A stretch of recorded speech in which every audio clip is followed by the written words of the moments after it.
I grew up in a small town nestled among the endless cornfields of Nebraska. Our house stood several miles from town, and getting to school wasn't easy.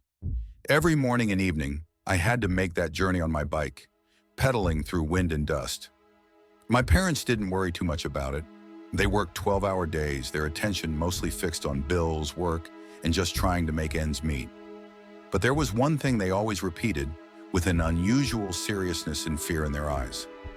Never take a shortcut through the cornfield. Usually I laughed off their warnings, wondering what could possibly be out there in a field. It was just plants, right? But one day when my bike suddenly broke down, those words came back to me. And of course, I ignored them. It was late September and dusk was setting in. I stopped in the middle of the dusty road, sweat dripping down my face, my fingers painfully raw from wrestling with the chain that kept slipping off the gear. Finally, irritated and tired, I decided to cut through the field. It was only a few hundred meters, I told myself. I'd get through the field faster than winding around the roads in the dark. As I stepped past the first rows of corn, I felt the sunset change into a soft, oppressive shadow stretching around me.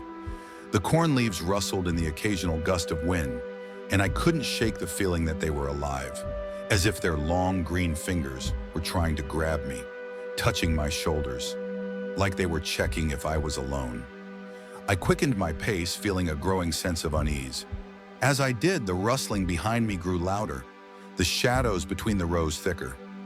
The wind died down, and a silence settled over everything, so deep I could hear my own breathing. Usually the field was a silent place, maybe just the occasional insect taking flight. But today I heard more. Somewhere nearby, the leaves rustled, and deeper in the field, now and then, there was a faint moan or sigh. The sound was distant, muffled, but too close to a voice.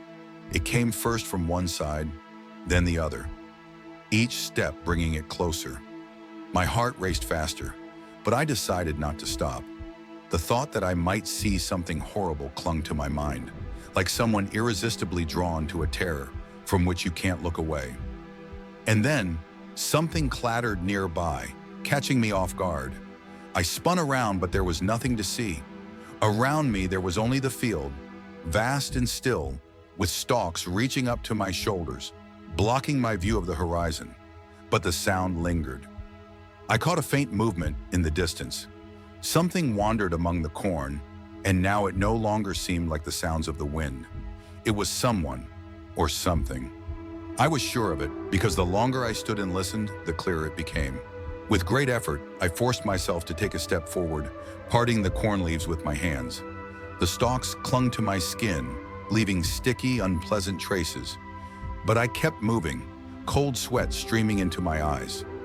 Something in me screamed to turn around and run, but my legs were already under another force.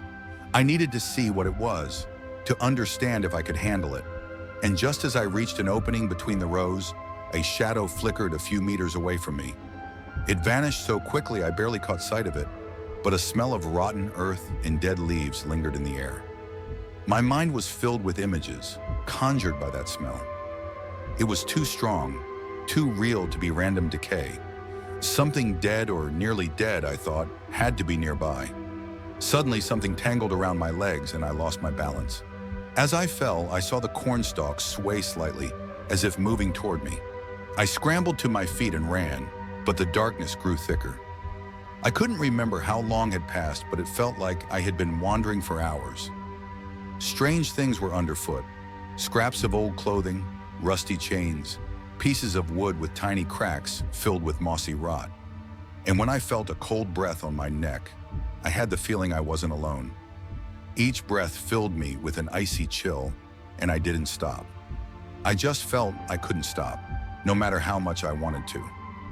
Along with this feeling was something else, a heavy gaze, like something old and malevolent was studying me from the corner of its eye.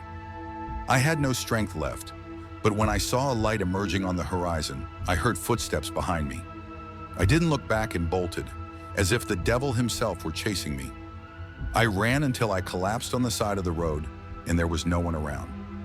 Exhausted, I knew I had made it out of the field, but that cold breath still lingered.